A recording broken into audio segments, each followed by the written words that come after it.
बकरीद की नमाज हमने लश्कर वाली ईदगाह पर अदा की है। पूरे शहर का सबसे बड़ा मजमा यहाँ पर आता है। अपने शहर की ज़रूरियात, ख़ास तौर पर अमन व अमान, लॉ एंड ऑर्डर की बका और उसकी बहाली के लिए, और शहर के अंदर अमन व अमान, चैन व सुकून रहे, उसके लिए यहाँ से हम पैगाम देने की कोशिश करते हैं। इस मौके पर हमने इत्तेहाद का पैगाम दिया और हमारे शहर पर जो मुसीबत आई हुई है रोहिंग्या और बांग्लादेशी के नामों से, आज जब SIT की तश्कील होने के बाद महीनों गुजर गए, एक भी बांग्लादेशी या रोहिंग्याई नहीं मिला है, लेकिन उसके बावजूद अहलियान शहर को अलग अलग तरीक़ों से हरेसमेंट और परेशान किया जा रहा है। हमने इस मौके पर अपनी बात सरकार तक भी पहुंचाने की कोशिश की है कि आज जब जन्म दाखिले के ताल्लुक़ से जो बात की जा रही है, ये मामला सिर्फ मालेगांव का नहीं है, पूरे महाराष्ट्र का है, पूरे मुल्क का है, लेकिन सब जगह छोड़ करके मालेगांव को टारगेट किया गया है।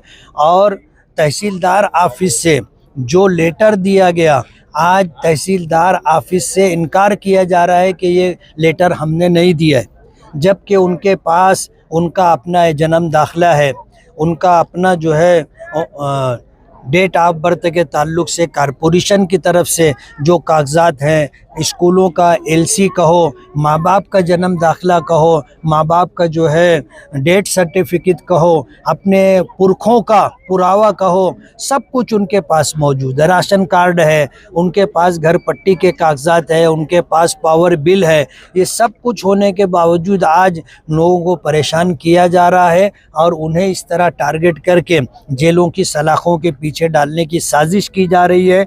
और बाहर से लोग आकर के इस बात का मुतालबा करते हैं कि इनके ऊपर जो है देशद्रोही का मुकदमा दायर किया जाए।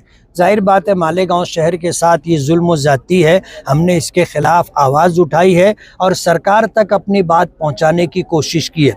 हम सरकार से ये डिमांड करते हैं कि मालेगांव को जिस तरह टारगेट किया जा रहा है और जिस तरह यहाँ के रहने वालों को जन्म दाखिले के नाम पर हरेसमेंट किया जा रहा है, ये सिलसिला बंद होना चाहिए।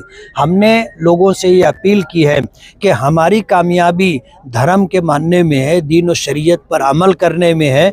हम लोग चाहेंगे कि हमारा शहर पुरसुकून रहे, हमारे शहर में रोज़गार लोगों को मिले, हमारे बच्चों को आला से आला तालीम हासिल करने का अच्छा माहौल मिले। इस बात के लिए हमने लोगों को आह्वान किया है, उनको पैगाम दिया है और हमारी यही चाहत और मंशा है, मालेगांव शांत रहे, मालेगांव के लोग शांत रहे, मालेगांव के लोगों की जान माल इज़्ज़त व आबरू महफूज रहे। ये मुसीबत लाई गई है ऐसा आपने कहा, और कोई किरीट सोमैया मालेगांव आकर फ़ोन करते हैं, क्या ये मुसीबत लाई गई है? हमने माजी में भी ये बात कही है, आज ये नई बात हमने नहीं कही है और हमारे पास इसके सबूत व शवाहिद हैं कि इनको बाकायदा मालेगांव लाया गया है। ये मालेगांव को टारगेट करना चाहते थे, हमारे लोगों ने जा कर के इनको मालेगांव लाया है। और किरीट सोमैया जब आता है तो आने के बाद इनको फ़ोन करता है और हमें ये बात मोतबर ज़राए से मिली है, इसलिए हमने इतने बड़े मजमे में ये बात कही है। मिलिंद एकबोटे जो है गौरक्षक है, पूना से उनका आज सुबह एक बयान आया कि गाय कटेगी तो कसाई भी कटेगा। क्या है ये? कानून को हाथ में लेने की बात है।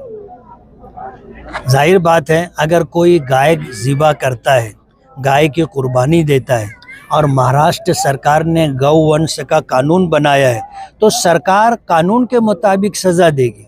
अब अगर कोई भी आदमी उठेगा जो कानून का रखवाला नहीं है और मुल्क का होम मिनिस्टर नहीं है और वो अगर ये कहेगा कि गाय कटेगी तो लोग कटेंगे, तो जाहिर बात है ये तो कानून हाथ में लेने वाली बात है। और अगर इस तरह वो मैदान में आएंगे तो एक्शन का तो रिएक्शन होता है।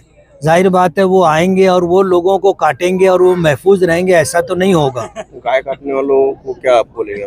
हमने तो ईद आज से 2 महीना पहले इसी ईदगाह से ऐलान किया था कि कानून के दायरे में रह करके हम अपनी ज़िंदगी गुजारें, इल्लीगल कोई काम नहीं करें।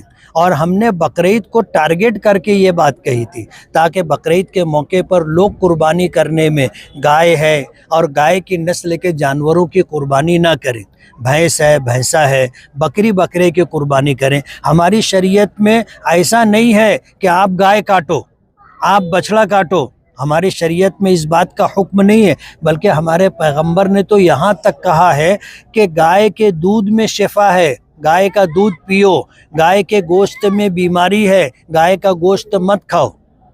तो हम कैसे कह सकते हैं कि गाय काटें? हमने तो मना किया 2 महीना पहले से, और उसके बाद से मुसलसल हम शहर का माहौल ऐसा बनाने की कोशिश कर रहे हैं कि कोई भी शख्स कानून हाथ में ना ले।